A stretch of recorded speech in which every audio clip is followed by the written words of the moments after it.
Qual dos Chichibukais botava mais medo no governo mundial? Esse sistema foi criado para equilibrar o poder do mundo, mas na prática acabou virando um problemão. Alguns foram escolhidos por conveniência política, outros porque eram perigosos demais para ficarem à solta, e claro, existiam aqueles que só aceitaram o cargo como um atalho para os seus próprios objetivos. E quando os Chichibukais foram abolidos, a Marinha separou todos eles em um dossiê secreto, que mostrava quais nomes eram descartáveis e quais representavam risco real para o mundo. E é claro que eu tive acesso a essa lista, e hoje nós vamos ver quais eram tratados como piada e quais Chichibukais eram vistos como monstros que realmente poderiam abalar a estrutura do mundo. Então seja muito bem-vindo a Nerdópolis, eu sou o De Souza e a gente já vai começar com Gecko Moria, o Chichibukai que já fez o governo mundial mijar nas calças, só que hoje ele só serve para dormir e lembrar dos seus tempos de glória. Lá atrás o governo até se animou com Moria, porque esse maluco aqui teve peito de enfrentar ninguém menos que o Kaido, e se esse cara sobreviveu a essa luta sem virar patê, é melhor manter ele por perto, porque vai que ele resolve virar inimigo. O problema é que o tempo não foi gentil com o nosso querido espantalho. O Moria acabou virando o rei da preguiça, ele só quer saber de deitar e deixar a Akuma no Mi trabalhar pra ele. Mas mesmo com toda essa preguiça, ele consegue ser bem forte. Ele poderia criar um exército de zumbis que, se desse na telha, podia transformar qualquer ilha em um episódio de The Walking Dead. Mas quando acabou a treta de Marineford, o alto escalão do governo olhou pro Moria e pensou que estava na hora de cortar ele da folha de pagamento. No fim, o Moria perdeu seu reinado pro Luffy e o seu título foi tirado pelo governo. E hoje, a sua maior conquista é dizer que ele bateu de frente com o Kaido. E seguindo pro 10º nome desse dossiê, a gente tem o Ed Júnior, o cara que tem o shape do Barba Branca jovem e a inteligência emocional de um chinelo. Dizem por aí que ele tem a força de um Yonko, mas o QI de um isopor. O governo mundial aceitou o homem no time porque ele fez um estrago digno de respeito. Ele saiu caçando os ex-comandantes do Barba Branca, e por um lado isso é até útil, afinal pro governo isso significa menos piratas problemáticos por aí, mas por outro isso chega a ser assustador, porque o cara parecia um Godzilla sem GPS, era só soltar ele e torcer pra não esmagar uma cidade no caminho. Então resumindo, ele é um tanque de guerra, absurdamente forte, mas completamente imprevisível. Você nunca sabe se ele vai atropelar o inimigo ou os aliados, a real mesmo é que vai depender muito da vontade da mãe dele, e é justamente por isso que apesar da sua força absurda, o Ed Júnior não representava uma grande ameaça para o governo mundial. Ele é poderoso sim, mas ele não tem uma influência política, nem uma visão estratégica. E sinceramente, ele não tem nem controle real dos seus próprios atos. Para o governo, isso é muito menos assustador do que um pirata com poder e inteligência, que é o caso do próximo dessa lista. O tritão mais brabo dos 7 mares, o monge do karatê aquático e novo tripulante oficial do bando mais bagunceiro do anime. E é claro que a gente tá falando do Jinbe, o Cavaleiro dos Mares. O governo mundial chamou ele pro time dos Chichibukais por pura política, porque depois que o Fischer Tiger foi de Vasco, o governo pensou que era melhor segurar esse tritão do lado deles antes que a Ilha dos Homens Peixe resolvesse virar a Ilha da Revolta. Era basicamente um contrato de paz disfarçado de título, mas o que deixava o Jinbão perigoso não era só o karatê dele. O problema real é o peso da sua voz. O cara é um símbolo, um líder, um porta-voz de um povo que passou a vida toda sendo pisado. Esse Homem-Peixe aqui fala com coragem e consegue fazer mais estrago com o discurso do que um Buster Call inteiro. E quando ele disse que não participaria de Marineford e depois ainda fez juras de amor pro Luffy, o governo já começou a suar por onde nem devia. O Jinbei virou um perigo ideológico pro governo mundial. Ele é tipo aquele líder de bairro que faz político tremer só de falar no microfone. Ele tem carisma, moral e uma bagagem histórica nas suas costas. Se um dia o mundo virar do avesso, esse Homem-Peixe tem influência para chamar todo o seu povo pra guerra. E o próximo nome dessa lista chega com estilo, ele chega com elegância e cara de quem não responde nem bom dia. Nós chegamos no Mihawk, o espadachim mais brabo da história e o único cara que consegue cortar um navio ao meio só porque teve um pesadelo ruim. Se bem que não existe pesadelo bom, né? O governo mundial chamou o homem pra Chichibukai na base do é melhor ele do nosso lado do que cortando nossos navios por aí. Afinal, o cara já tinha varrido metade dos espadachins do planeta, sem falar que carrega a Yoru nas costas, uma das 12 lâminas supremas, que é tipo uma Ferrari em formato de espada. Mas o que faz o Mihawk dar calafrio em político nem é a sua lâmina, e sim o fato de que ele não responde a ninguém. Ele não tem tripulação nem aliança, e também não tem nenhuma paciência. O cara é tipo o lobo solitário dos 7 mares. O que quer dizer que hoje ele pode estar de boa tomando vinho no castelo, mas amanhã ele pode se unir a piratas, criando assim uma organização totalmente desbalanceada. A próxima dessa lista aqui a boa Hancock. A mulher foi chamada para ser Shichibukai e a jogada do governo foi clara. A gente vai fingir que gosta dela antes que ela jogue uma ilha inteira de guerreiras contra nós. Só que o verdadeiro perigo da Hancock não é só a Mero Mero no Mi, que consegue transformar em pedra qualquer um que sinta atração pela Hancock, ou seja, o planeta inteiro. A real mesmo é que o governo sabe que no fundo a Hancock é uma bomba relógio. É só olhar o histórico dela. Ela infiltrou o Luffy em Impel Down, só foi pra Marineford por causa dele e quando a guerra começou ignorou todas as ordens da marinha e ainda protegeu o Chapéu de Palha. Ela só assinou o acordo com o governo para ganhar tempo.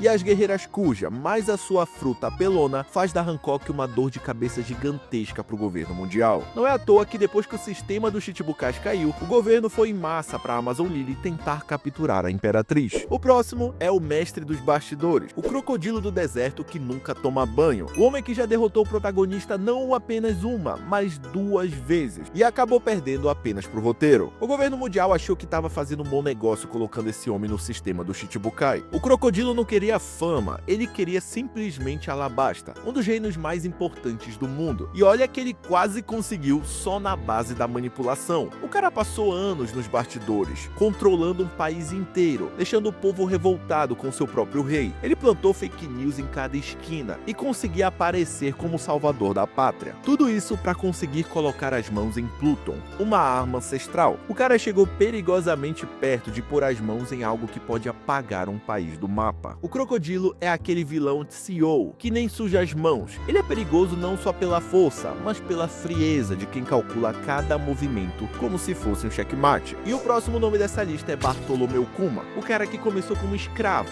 aí ele virou rei, depois revolucionário e pra fechar bonito, ele termina como um Chichibukai. Simplesmente um verdadeiro pacote completo do caos. O governo mundial viu o histórico dele e pensou que ele era brabo demais pra ficar solto. Mas o real problema não era o poder do Kuma, e sim a bagagem oculta. Ele era um revolucionário infiltrado, coladinho com Dragon e com Vegapunk. Sem falar que ele vinha dos bucaneiros, que é uma raça odiada e caçada pelo governo mundial. Ou seja, o Kuma representava um risco enorme para o governo e precisava ser silenciado o mais rápido possível. E mesmo depois de virar um robô sem coração, ele tá mostrando pros Gorosei que sim, o governo tava certo em ter medo dele. Em seguida nós temos Trafalgar de LoL. Ele entregou 100 corações de piratas e aí não tem como, ele foi contratado como se tivesse feito medicina na Grand Line. Mas na real, aquilo ali foi só uma máscara. Desde o início ele tava mais infiltrado que o Kuma, usando o título como um passe VIP para circular à vontade sem levantar suspeita. E o que faz dele uma grande ameaça é a sua Ope Ope no Mi, uma das Akuma no Mis mais roubadas de todo o anime, que pode literalmente tornar alguém imortal. E o Imo-sama mal consegue dormir imaginando que essa fruta pode cair em mãos erradas. Mas pro azar do governo, ela caiu. O LoL começa acabando com a vida do Mingo, mandando ele direto pra Impel Down. E não demora muito pra ele estar dando cabo de uma Imperatriz do Mar, o que mostra que ele não tem problema nenhum em desafiar quem está no topo. Agora junta isso com essa fruta absurda e, é claro, com esse sobrenome D que ele carrega. E aí você vai entender o porquê dele ser uma dor de cabeça gigantesca pra Imo-sama e companhia. E chegando no pódio do dossiê secreto do governo mundial, a gente tem o Don Quixote do Flamingo, o ex-Chichibukai mais fofoqueiro da história, que fazia os dragões celestiais suarem frio só de ouvir o nome dele. A entrada dele nesse clubinho aqui não foi porque ele era fortão ou tinha um currículo bonito. Na real mesmo foi porque ele sabia de todos os podres do governo mundial. Ele é tipo aquele parente que tira print de todo mundo falando mal um do outro e usa isso pra nunca pagar a conta do churrasco. O governo simplesmente não teve escolha. O cara conhecia os segredos mais sombrios dos dragões celestiais. Aqueles que se vazassem, os teriumbitos teriam que pedir asilo até em Alabasta. Além disso, ele comandava o submundo. Ele conseguia vender armas até pros vilões de John Wick, sem falar que ele tinha parceria com Kaido. E pra fechar com chave de ouro, ele conseguiu usar Cip-Zero como ele queria. Ou seja, o governo não tinha escolha senão aceitar ele por perto. E foi necessário o Luffy, o protagonista do anime, aparecer para acabar com todo o esquema do Doflamingo. E finalmente, o topo do governo conseguiu respirar mais tranquilo com esse monstro preso lá em Impel Down. E em segundo lugar, nós temos ele, o rei do marketing sem querer. O homem que tropeçou na própria perna e acabou direto no trono de Yonkou. É claro que a gente tá falando do Bug, o Chichibukai mais meme da história. E ao mesmo tempo, um dos mais perigosos pro governo mundial. Depois da bagunça lá em Marineford, a fama do Bug explodiu. E olha, não é pra menos. Presta atenção no currículo desse palhaço. Ele é ex-tripulante do Roger, brother do Shanks. Ele conseguiu fugir da prisão mais segura do mundo e, é claro, sobreviveu à guerra. O currículo tava no topo e o governo pensou que era melhor manter esse monstro do lado deles antes que ele virasse o próximo Shanks, e assim o Bug virou um Shichibukai. Só que tem um pequeno detalhe: ele não é forte. A Barabara no Mi até ajuda ele a não ser cortado, mas fora isso, o máximo que ele derrota é mosquito. Então por que o governo tem tanto medo dele? E a resposta é bem simples: o cara tem o dom de simplesmente espirrar e acabar virando uma lenda. Ele ganha seguidor fiel como se fosse um coach de pirata fracassado, e quando ele percebeu, ele tinha uma organização gigante nas costas sem nem saber como. Ele cresceu tão rápido que antes de entender que tinha virado um Shichibukai, o palhaço já estava sendo nomeado imperador. O mundo inteiro se pergunta como que esse palhaço convenceu o mestre da manipulação e o maior espadachim de todos a seguir ele. A gente sabe qual é a verdade nos bastidores, mas para o governo mundial, o Bug se tornou um monstro que precisa ser parado o quanto antes. E no topo absoluto dessa lista, com direito à risada sombria, nós temos ele, Marshall the Teach, o infame Barba Negra, o Shichibukai que nunca devia ter existido e que hoje é basicamente a maior dor de cabeça para o governo mundial. O Teach entrou no sistema dos Shichibukais na base do golpe de mestre. Ele não queria título, prestígio e nem respeito, ele queria acesso. Ele usou o cargo dele como se fosse um crachá de funcionário, só para invadir Impel Down e recrutar um time que faria até mesmo Kaido